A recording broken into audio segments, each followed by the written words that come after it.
welcome to the St. Augustine's Asylum for the Mentally Ill. My producer Tom said good things about you. In your backpack is a flashlight, a voice recorder, an EMF, and a couple of little fun occult things. We'll let you know when to take those out. Ready to pay off some of those college debts and beer tabs? Well, of course you are. And when you're ready, enter in through those front doors.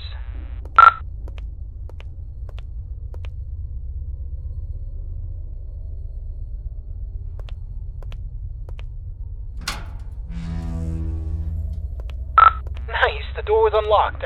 It can get a little sticky sometimes. So here's the story behind the St. Augustine's Asylum for the Mentally Ill. It was founded in the 1880s, closed in the 1960s, and a lot of nasty stuff happened here. I mean, this place is only supposed to house around 500 patients, but at its peak, it was around 3,300 patients in here. I mean, the place was, less of a hospital and more of a place where you dropped your problems off and hoped they disappeared.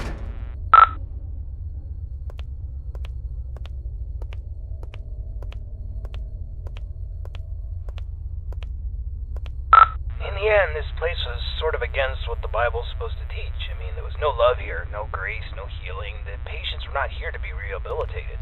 Ordinary people just wanted them gone from public. They shoved those with non-threatening mental conditions or those deemed inappropriate to society together with legitimate psychopaths and murderers and other violent monsters and basically said, let God sort it out. The atrocities in here are just too much to count.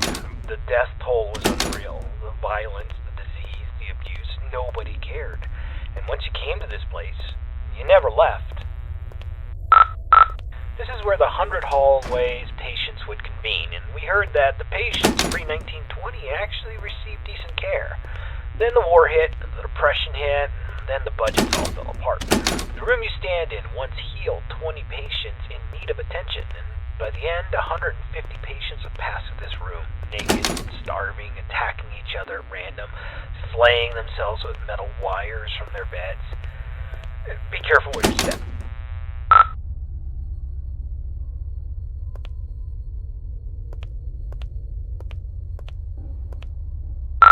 Alright, this is a good place to start. I want you to take out your voice recorder, and I'll hopefully be able to awaken this place. Okay, spirits of St. Augustine, please reveal your presence to us. Show us that you are in this room. Feel free to interact with anything or speak to us. Use your words, use your voice, and let us know that you're here. Okay, play that back. Let us know that you're here.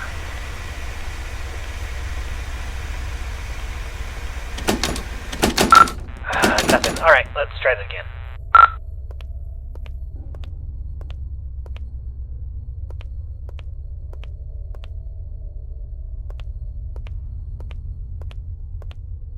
Alright, let's try this. Ghosts of St. Augustine, please let us know that you are still in this hospital. I give you permission to reveal yourself. I give you permission to come to life. Just give us a sign that you're here. Tell us where you are. Speak to us now into this microphone. Alright, check that. Now into this microphone. Alright, let's try one more spot.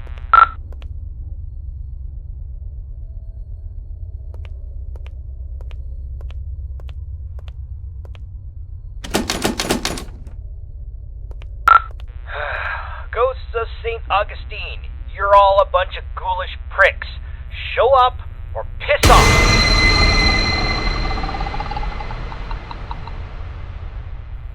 Whoa, did you hear that? Play that back. Pricks, show up or piss off!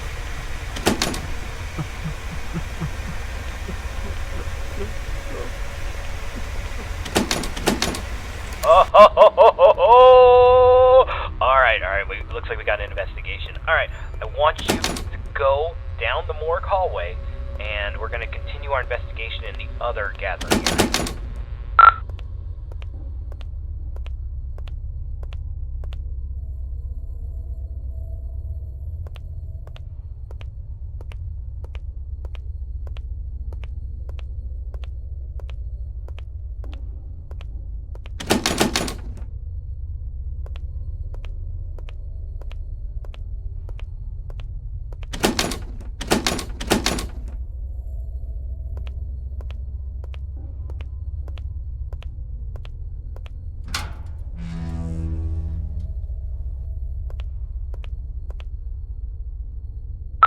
Okay, of the 4 areas you need to visit to fulfill your contract, the East Social Area is the first on the list.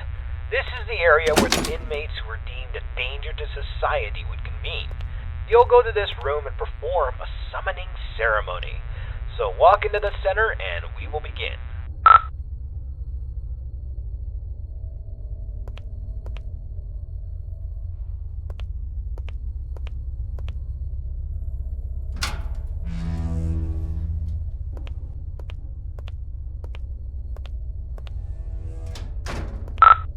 Entrance to patient cell 200 to 219. We're talking extreme bipolarism, schizophrenia, dementia.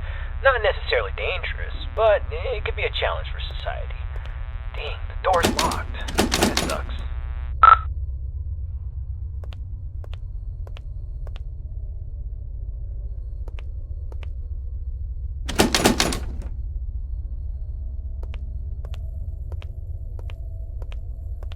This is the entrance to the patient cells 220 to 240. This is where they kept the lunatics, the murderers, the sociopaths.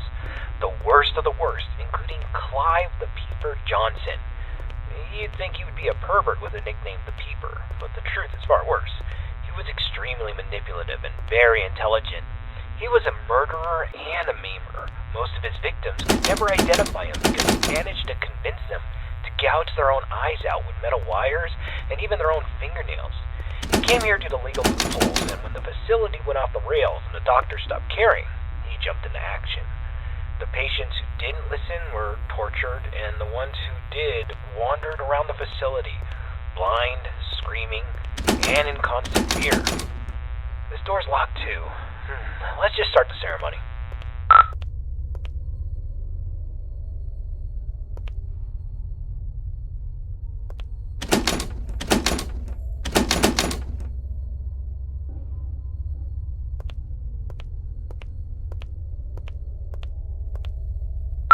Spirits inside this asylum, we know that you're here.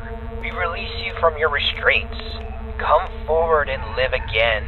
This person is no longer shielded from the realm of the dead. You may be seen, interact, and manipulate him in any way as you see fit.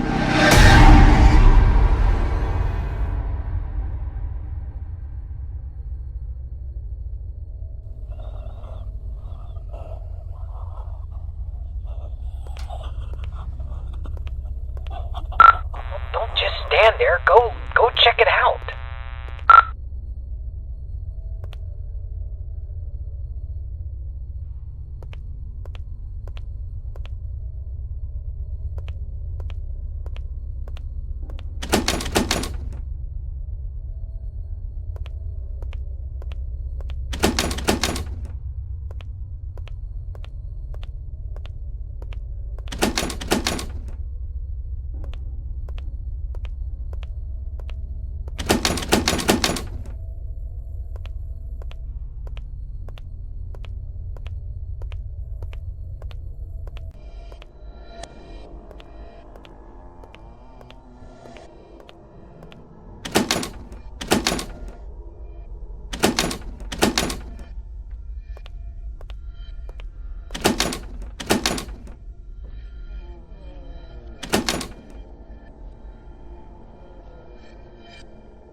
Alright, get out of this hallway and take your second right.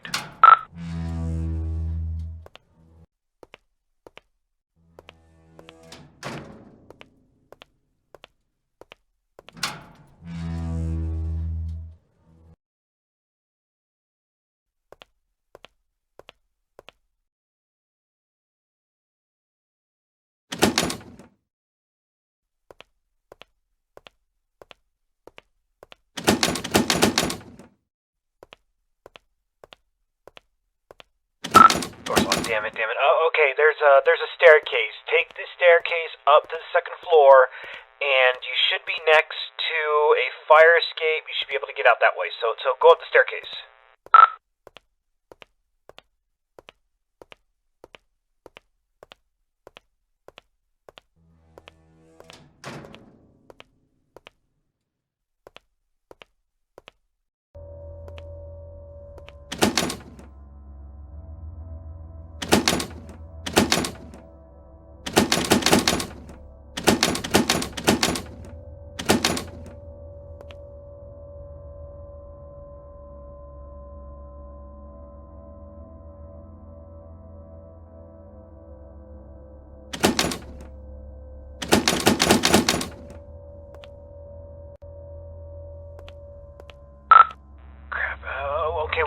Let's go get something to pry this door open. Go back downstairs. I bet you there was something downstairs we could probably use.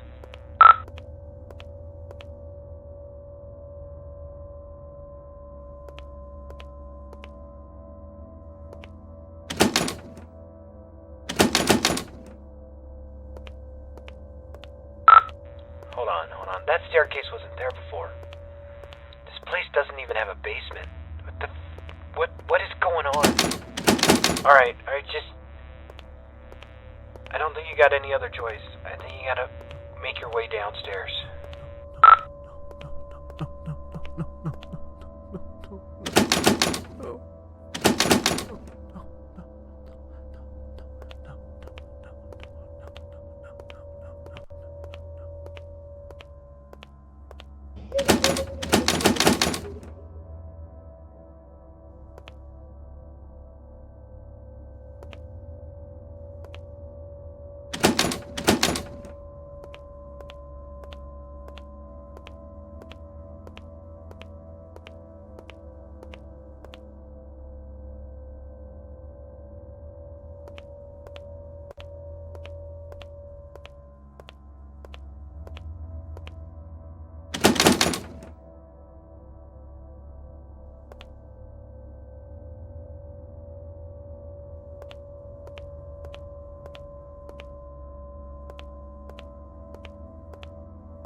Alright, confession time.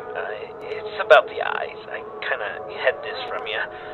There's an urban legend, and I repeat, it's an urban legend about the peeper, Clive Johnson. You see, there was a patient who suffered from dementia and swore that Clive was more than just a mere man, and he would kind of haunt this patient all throughout the day. You know, rampant hallucinations, and progressively got worse, but at night he never saw the peeper.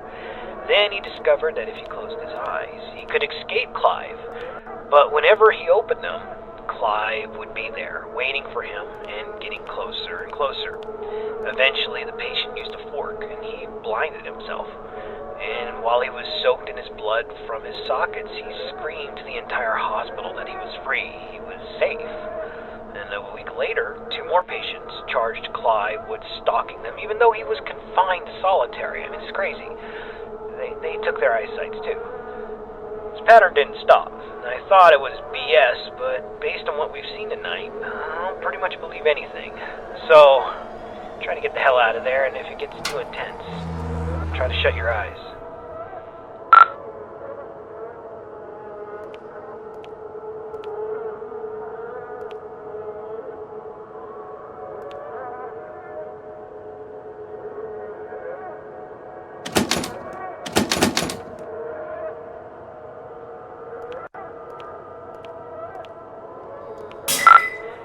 Flashlight broke. I can't use that anymore.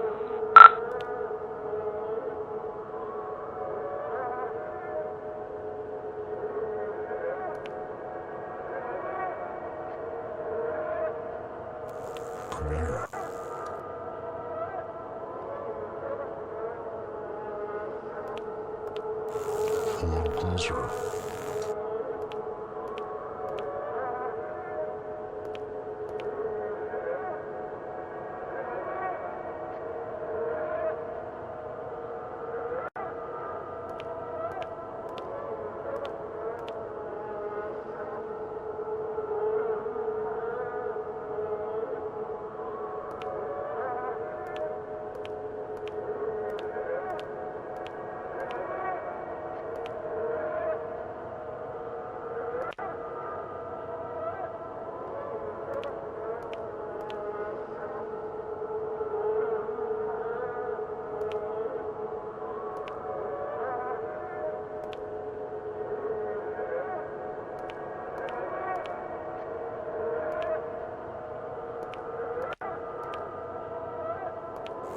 I see you now. Rapid fly, run! He sees you.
Gets you, or you're gonna have to cut him out.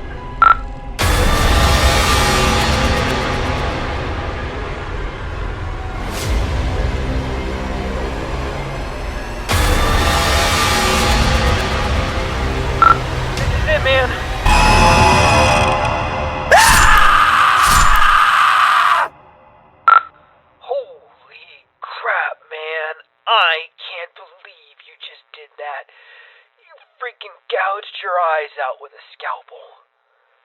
Are you alright? I know you're not, huh? Holy crap. Alright, we're getting a picture from your camera. Bad news is it's pitch black. There's no light. Your room, there's nothing I could see. The flashlight went out, and we don't even know where you are. I'm not going in there. Are you going in there? I'm not going in there. Hell no. Look, if you can't feel anything, I'm sorry, but we're not coming. I'm sorry, man. I have to go. I'm sorry.